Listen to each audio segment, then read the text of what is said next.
O ano é 1930. Vargas chega ao poder após um golpe de Estado.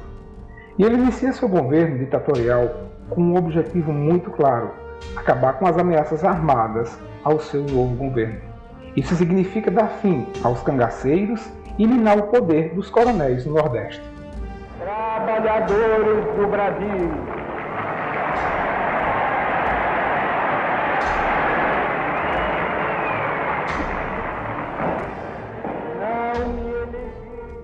Vargas sabia do poder bélico que esses coronéis tinham, porque na década de 20 eles haviam enfrentado sozinhos e sem o apoio do Estado a tão temida Coluna Prestes e expulsado os revoltosos do território brasileiro, perseguindo os comunistas da Bahia até a fronteira com a Bolívia, onde finalmente a Coluna Prestes chegou ao seu fim. No início dos anos 20, e depois deles terem atravessado vários estados, eles chegaram à Bahia. E eu não sei se por coincidência, por azar, eles se localizaram numa região das lavras diamantinas baianas.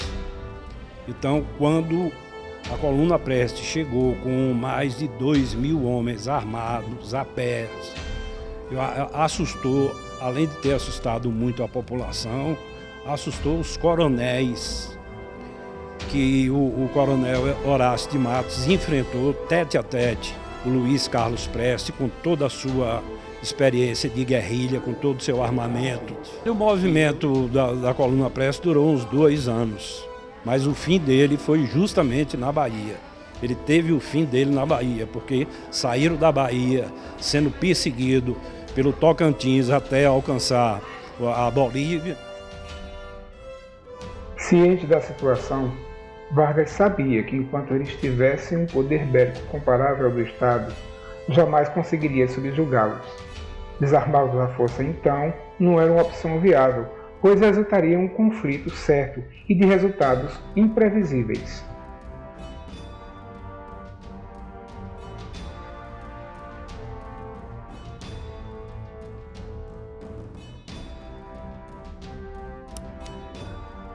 A estratégia então escolhida por Vargas foi justamente a de culpar os cangaceiros, afirmando que as armas que eles usavam em seus crimes vinham dos estoques dos fazendeiros e coronéis que eles conseguiam saquear.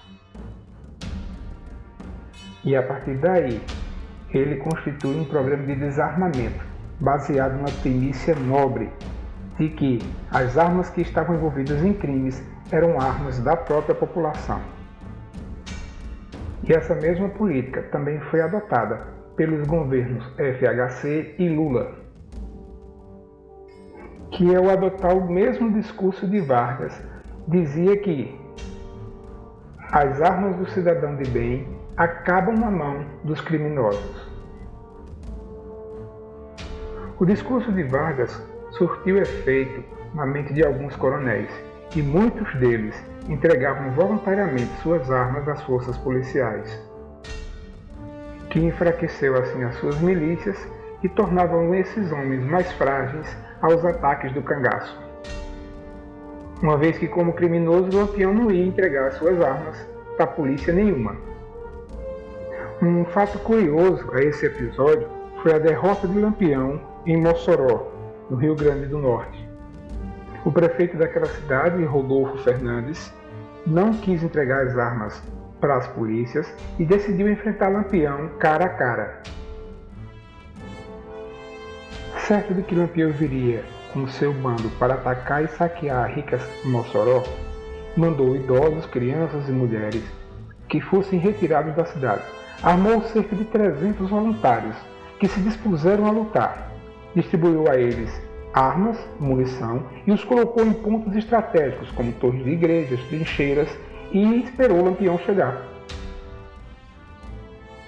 Quando os cangaceiros chegaram, esperando que Mossoró fosse um alvo fácil, foram recebidos com uma chuva de balas. Foram recuando e fugiram e nunca mais voltaram a Mossoró. Mas voltando então para a história dos coronéis.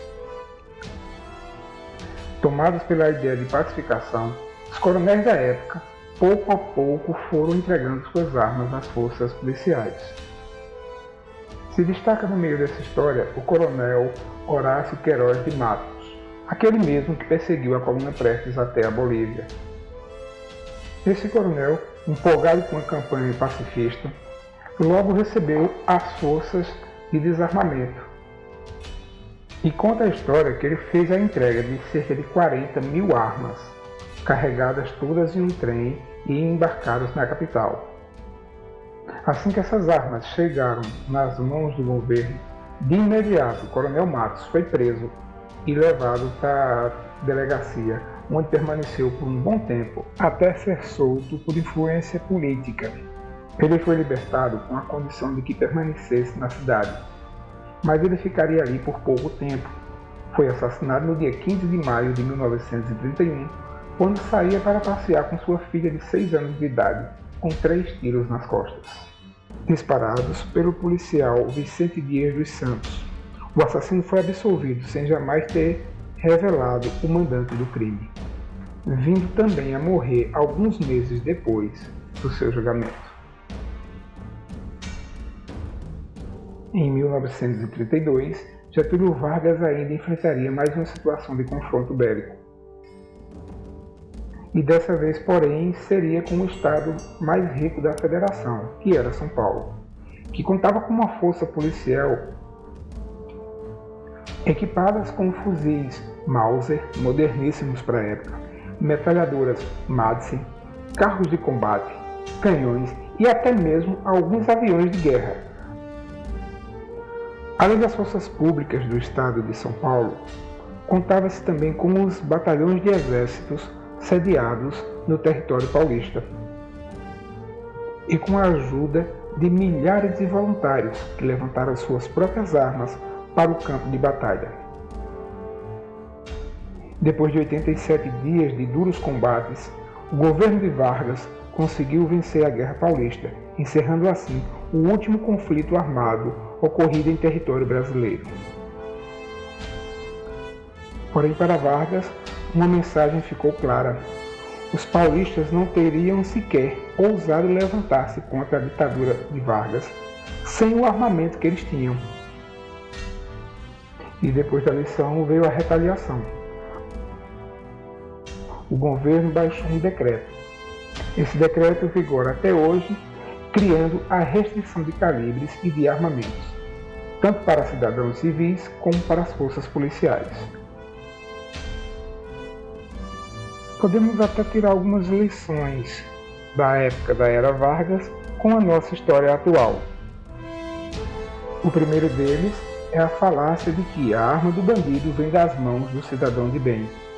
Se o prefeito de Mossoró tivesse acreditado na conversa de Vargas e não tivesse se preparado e armado sua população, Lampião teria invadido a cidade e sim, teria feito um massacre.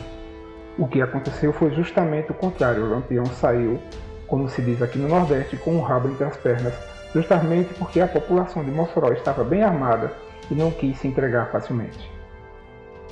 Outro paralelo, ainda nessa falácia, é de que, entregando as armas, haverá paz. Mentira! A população fica desarmada, bandido fica bem armado, polícia não tem calibre suficiente para enfrentar os bandidos e o caos está formado. As ações de controle sociais não terminaram com o governo de Getúlio Vargas.